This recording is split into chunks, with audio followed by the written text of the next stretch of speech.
నమస్కారం సాక్ష్యం న్యూస్ కి స్వాగతం నేను లక్ష్మి ముందుగా హెడ్లైన్స్ అశ్వాసుర వధ అలంకార రూపంలో శ్రీ జ్ఞానప్రసూనాంబిక అమ్మవారు కనులారా వీక్షించి ఆనందపరవశం పొందుతున్న భక్తులు మద్యం దరఖాస్తులు వేయడానికి భయపడుతున్న వ్యాపారులు వాటాలు కావాలని కూటమి నాయకులు బెదిరిస్తున్నారంటున్న మాజీ మంత్రి అంబటి కాంగ్రెస్ నేత ఫిరోజ్ ఖాన్ పై ఎంఐఎం కార్యకర్తల దాడి ఇరు వర్గాలను చెదరగొట్టి పరిస్థితిని అదుపులోకి తీసుకొచ్చిన పోలీసులు దక్షిణ కైలాస మహాపుణ్యక్షేత్రంలో శ్రీ జ్ఞానప్రసూనాంబికాదేవి అశ్వాసుర వధ అలంకార రూపంలో భక్తులకు దివ్యదర్శన భాగ్యాన్ని అనుగ్రహించారు. అమ్మవారు అశ్వాసుని వధింపు అలంకారంలో కనిపించి భక్తులకు కనువిందు చేశారు. శ్రీకాళహస్తి రోజున ఆలయంలో 5వ రోజు దేవేరి శ్రీ జ్ఞానప్రసూనాంబిక అమ్మవారు అశ్వాసుర వధింపు రూపంలో ఉత్సవ కార్యక్రమంలో భక్తులను అలరించారు.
మద్యం పాలసీలో అప్లికేషన్ కాస్ట్ పెంచి డబ్బు దండుకోవాలని ప్రభుత్వం ఆశించింది.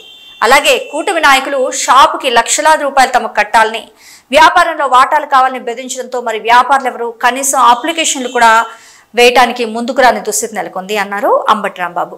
గడువు ముగుస్తున్న 961 షాపులకు కనీసం ఒక్క అప్లికేషన్ కూడా రాలేదంటే పరిస్థితి ఎలా ఉందో మనం అర్థం చేసుకోవచ్చు. వ్యాపారులు స్థానిక నాయకుల్ని చూసి ఎంత భయపడిపోతున్నారో మనం అర్థం చేసుకోవచ్చు అన్నారు అంబటి. ఇదంతా చంద్రబాబు నాయుడు, నారా లోకేష్ నాయకత్వంలోనే జరుగుతుందని, ప్రైవేటు మద్యం పాలసీ ద్వారా తెలుగుదేశం పార్టీ నాయకులకి సంపద సృష్టించే ప్రయత్నం చేస్తున్నారంటూ విమర్శించారు మాజీ మంత్రి అంబటి రాంబాబు. రాష్ట్ర ప్రభుత్వం ఏ ప్రభుత్వం అయినా ఈ పాలసీ ప్రకారం ఆశిస్తున్నది ఏమిటంటే నాన్ రిటర్నబుల్ 2 లక్షలు వేస్తే ఒక్కో షాపుకు 20 మంది వేస్తే ఎంత ఎక్కువ మంది డబ్బులు ఇస్తే అప్లికేషన్ పెడితే అంత ఆదాయం ఫస్ట్ ఫేజ్లో ప్రభుత్వానికి వస్తుంది. ఇవాళ అసలు ఎనీట్లా వేస్తే ఊరుకోమంటున్నారు, భయపడుతున్నారు.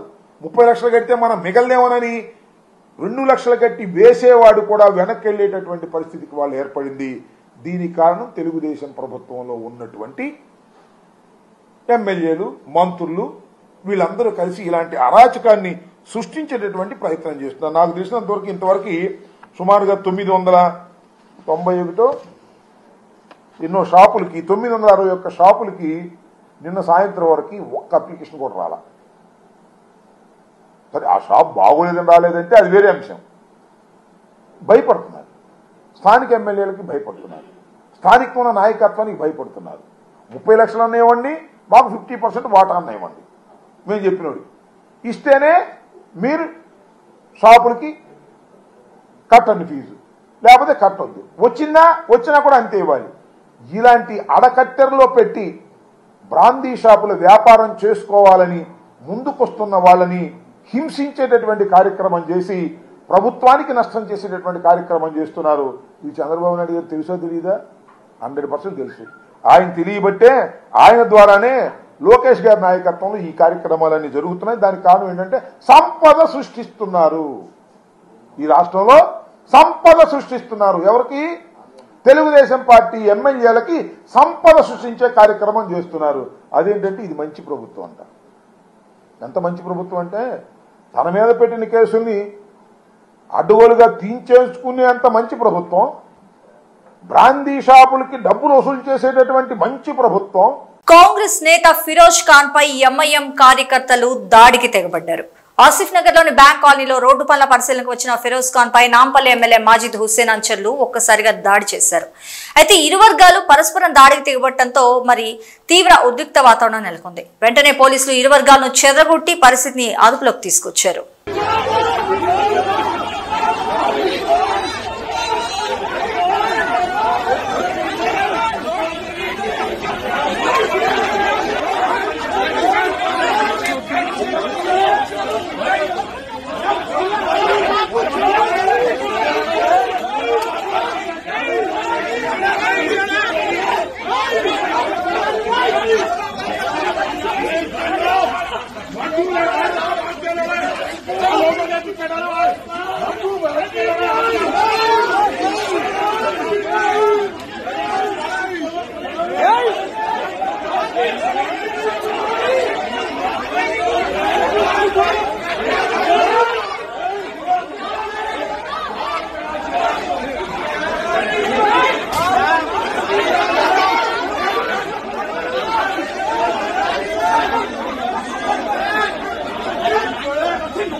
भाई मान ले रे, हाँ मान ले रे, माजिद भाई उन लोग तेरा खाना ला, हाँ दोनों मान ले रे।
చైన్ స్నాచర్ల బరితెగింపు రోజు రోజుకి పెరిగిపోతుంది.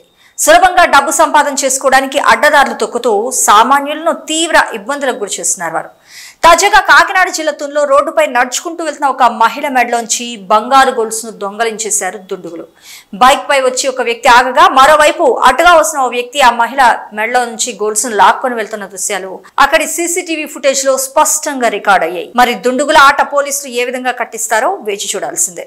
భారీ వర్షాలు, వరదల కారణంగా దెబ్బతిన్న మౌలిక వసతుల పునరుద్ధరణ మరియు మరమ్మతుల పనులకు మరి 11,713 కోట్ల సత్వర నిధులు వెంటనే విడుదల చేయాలని కేంద్ర హోంశాఖ మంత్రి అమిత్ షాకు ముఖ్యమంత్రి రేవంత్ రెడ్డి విజ్ఞప్తి చేశారు. అమిత్ షాని ఢిల్లీలో కలిసి వరద నష్టంపై సమగ్రమైన నివేదికను అందించారాయన. తగిన విధంగా ఈ సందర్భంలో ప్రజలను ఆదుకోవాలని విజ్ఞప్తి చేశారు. తిరుమల లడ్డు వ్యవహారంలో వివాదాస్పద వ్యాఖ్యలు చేశారంటూ పంజాగుట్ట పోలీస్ స్టేషన్ లో ఫిర్యాదు చేశారు కేఏ పాల్. పవన్ వ్యాఖ్యల వల్ల సమాజంలో తీవ్ర అశాంతి వాతావరణం నెలకొందంటూ ఫిర్యాదులో పేర్కొన్నారు కేఏ పాల్. తన ఫిర్యాదు ఆధారంగా విచారణ చేసి ఎఫ్ఐఆర్ నమోదు కావాలంటూ ఆయన కోరారు. పవన్ కళ్యాణ్ ఈ మధ్యన మాట్లాడుతున్న తిరుపతి లడ్డు కార్యక్రమం ఏంటి, డెరాగటరీ స్టేట్మెంట్స్ ఏంటి,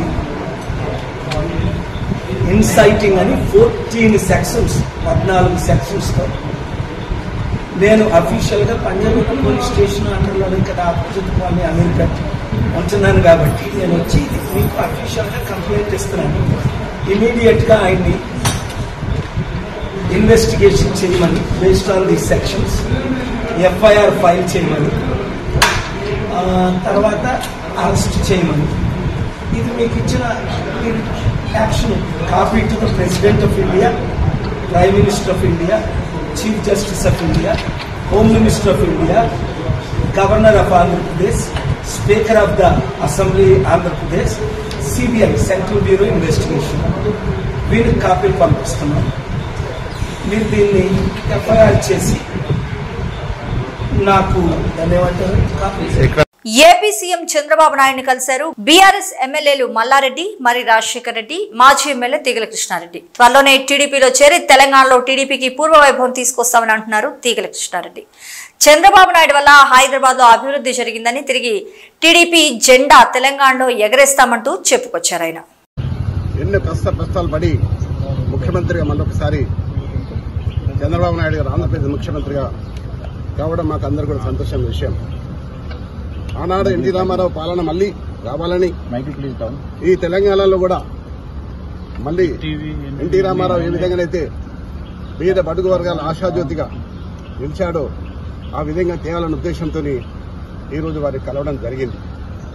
అంతేకాదు ఈరోజు హైదరాబాద్ నగరం ఇంత సుందర నగరంగా తీర్చిదిద్దామంటే ఆనాడు నన్ను మేయర్గా చేసిన చంద్రబాబు నాయుడు గారు ఆయన ముఖ్యమంత్రిగా ఉన్నప్పుడే హైదరాబాద్, సికింద్రాబాద్, హుస్సేన్ సాగర్తో పాటు ఈరోజు సైబరాబాద్ సిటీ తీసుకొచ్చింది కూడా చంద్రబాబు నాయుడు గారు. దానికి ఎవరు కాదనలేదు, సాక్ష్యం నేనే.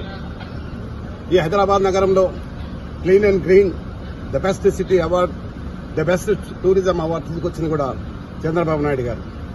అయితే ఈ మధ్య కాలంలో తెలంగాణ అంశం వచ్చి మరి ఏం జరిగిందో మనం అందరం చూస్తూనే ఉన్నాం.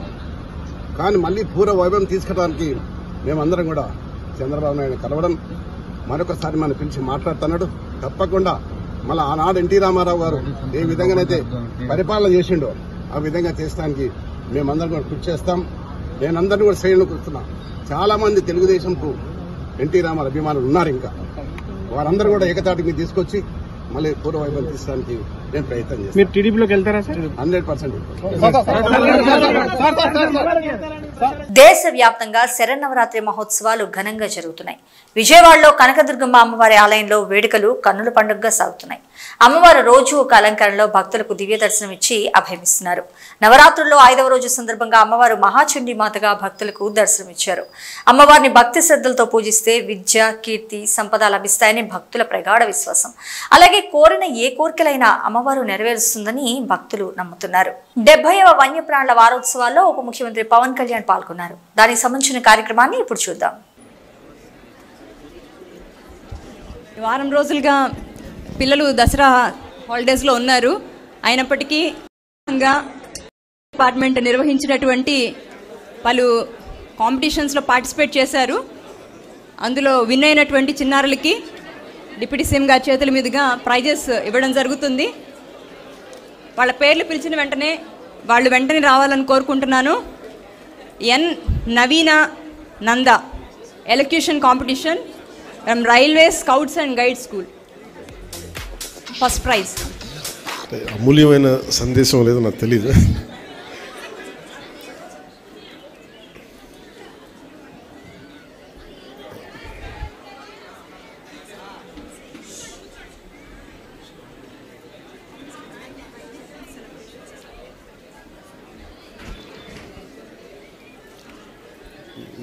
దేవీ నవరాత్రుల సమయంలో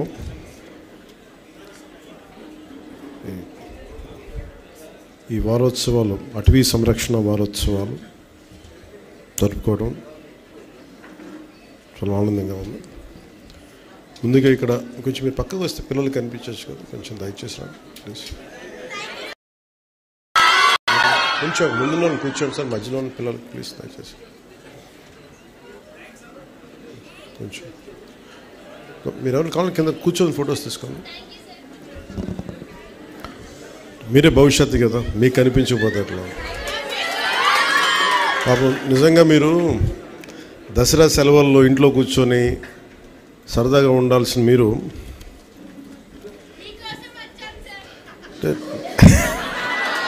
అలాగే అంటే నేను కూడా మీరు వస్తున్నారని మీకోసం వచ్చాను. దేనికి తపన పడతా ఉండే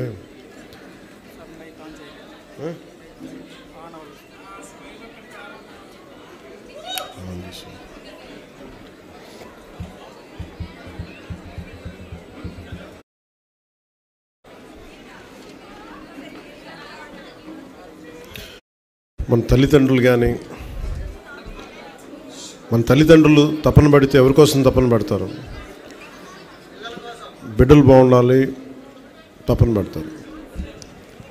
ప్రభుత్వాన్ని వ్యక్తులు ఎవరైనా సరే పెద్దలు వాళ్ళ ప్రభుత్వం ఒక స్థాయికి వచ్చాక అందరూ బాగుండాలని కోరుకుంటాం. అందరిలాగే నేను కూడా నా ఇంట్లో బిడ్డలే బాగుండాలని కాదు, అందరి బిడ్డలు బాగుండాలని కోరుకుంటాను. ఎలా బాగుండాలి దానికి? మీరు పర్యావరణం చాలా కీలకమైనది. నాకు చిన్నప్పుడు ఎలా అనిపించేది అంటే స్కూల్లో చెట్లు ఉండేవి కావు సరిగ్గా. ఉన్న చెట్లని పిల్లలంతా కొమ్మలుగా కానుగ చెట్లు ఉండేవి. కానుగ చెట్లు ఏమి తొయ్యకపోతే ఏం చేస్తారో ఇరుస్తూ ఉండేవాళ్ళు కొమ్మలను. ఎందుకు ఇరుస్తున్నా నాకు అర్థమయ్యేది కాదు. నీడనిచ్చే చెట్టుని కాపాడుకోలేకపోతే సమస్య మనకే. మత్స్య అంటే ఇది మన సాంప్రదాయంలో భాగం. మనకి పర్యావరణ పరిరక్షణ, వసుదైక కుటుంబం అంటే కేవలం మన ఒక్కరి కోసమే కాదు, మానవుల కోసం ఒకటే కాదు, కొన్ని కోట్లాది జీవరాశుల్లో మనం ఒకళ్ళం. Maybe we are dominant species. Maybe మనం డామినేట్ చేసేసాం మన టెక్నాలజీతోటో మన ఎవాల్వ్మెంట్ వాళ్ళతోటో. కానీ మనం అర్థం చేసుకోవాల్సిన, మనం ఎదగని మన మీద డిపెండ్ అయిన జీవరాశుల్ని, ఆధారపడ్డ జీవరాశుల్ని కాపాడటమే దీని ముఖ్య ఉద్దేశం.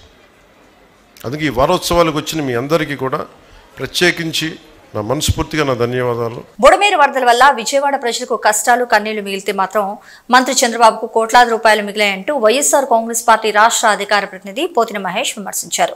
విజయవాడలోని తన కార్యాలయంలో మహేష్ మీడియా సమావేశంలో మాట్లాడుతూ బుడమేరు వరద కూటమి నాయకుల జేబులు నింపుకోవడానికి అత్యద్భుతంగా కలిసొచ్చిందన్నారు. చంద్రబాబుకు ఒక పక్క 100 కోట్ల రూపాయల విరాళాలు వస్తే మరోపక్క ఫోటో షూట్లతో గడిపారన్నారు.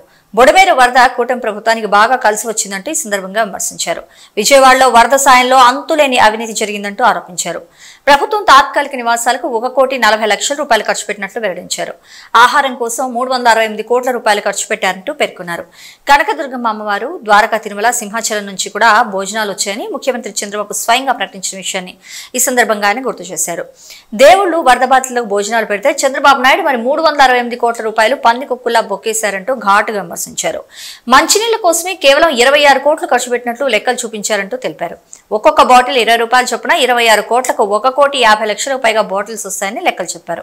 6 లక్షల మంది వరద బాధితులు ఉన్నప్పుడు 10 రోజులకు గాను 60 లక్షల బాటిల్స్ మాత్రమే కావాల్సి ఉంటుంది అంటూ ఎద్దేవా చేశారు. తమ అధినేత వైఎస్ జగన్మోహన్ రెడ్డి వరద బాధితులకు 1 కోటి రూపాయల విరాళం ఇస్తే కళ్ళు లేని కబోదులకు ఏమాత్రం కనపడలేదంటూ దుయ్యబట్టారు. ఆయన తాము మంచినీళ్లు, పాల ప్యాకెట్లు ఇచ్చామంటూ కూడా వెల్లడించారు. అందరికీ నమస్కారం. విజయవాడ నగరానికి బుడమేరు వరద వచ్చిన తర్వాత, బుడమేరు వరద వలన విజయవాడ నగర ప్రజలకి కష్టాలు కన్నీళ్లు మిగిలితే చంద్రబాబు నాయుడు గారికి, తెలుగుదేశం పార్టీకి, కూటమికి మాత్రం కోట్ల రూపాయలు మిగిలాయి. ప్రజలకేమో కష్టాలు కన్నీళ్లు మిగిలాయి. చంద్రబాబు నాయుడు గారికి, తెలుగుదేశం పార్టీకి, కూటమి నాయకులకేమో కోట్ల రూపాయలు మిగిలాయి. బుడమేరు వరదల వలన విజయవాడ నగర ప్రజలు ఆర్థికంగా వేల కోట్ల రూపాయలు నష్టపోతే తెలుగుదేశం పార్టీ నాయకులకు మాత్రం బాగా కలిసొచ్చి వాళ్ళ జేబులు నింపుకునేటువంటి అవకాశం అద్భుతంగా కల్పించింది. ఈ సంఘటన చూసిన తర్వాత మా అందరికి అనిపించింది, బుడమేరు వరద బాబు గారికి కలిసి రావడానికే వచ్చిందేమో అనిపించింది మాకైతే. చంద్రబాబు నాయుడు గారికి 100 కోట్ల రూపాయలు మిగల్చడానికే బుడమేరు వరద విజయవాడ నగరాన్ని ముంచెత్తింది అనిపించింది. ఎందుకు ఈ మాట చెప్తున్నానంటే, మీరు చూశారు, బుడమేరు వరద వస్తే చంద్రబాబు నాయుడు గారికి ఒక పక్కన ఫోటోషూట్లో, మరొక పక్కన విరాళాల వరద. 100 కోట్ల రూపాయలు మరి చంద్రబాబు నాయుడు గారికి తీసుకొచ్చి ఇచ్చారు. ఎక్కడైనా చూడండి ఫోటోషూట్లే బాబు గారి. మనకి ఒకసారి జేసీబీ ఎక్కారు, ఒకసారి పడవ ఎక్కారు, ఇంకొకసారి నడుస్తున్నట్టు పడవలో కూడా చూశారుగా, ఎదురు లాక్కొని వెళ్ళేవాళ్ళు కొంతమంది. ఒక పక్కనేమో ఆయనకి ఫోటోషూట్లు బాగా కలిసి వచ్చింది, రెండో పక్కనేమో ఆయనకి విరాళాల వరద వచ్చింది. అందుకనే మాకు అనిపిస్తోంది ఈ రోజున బుడమేరు చంద్రబాబు నాయుడు గారు బాయ్ బాయ్ అని ఇద్దరు మిలాఖత్ అయిపోయారా అని అనుమానం కలిగింది నాకైతే. ఇవి ఇవాల్టి న్యూస్ అప్డేట్స్.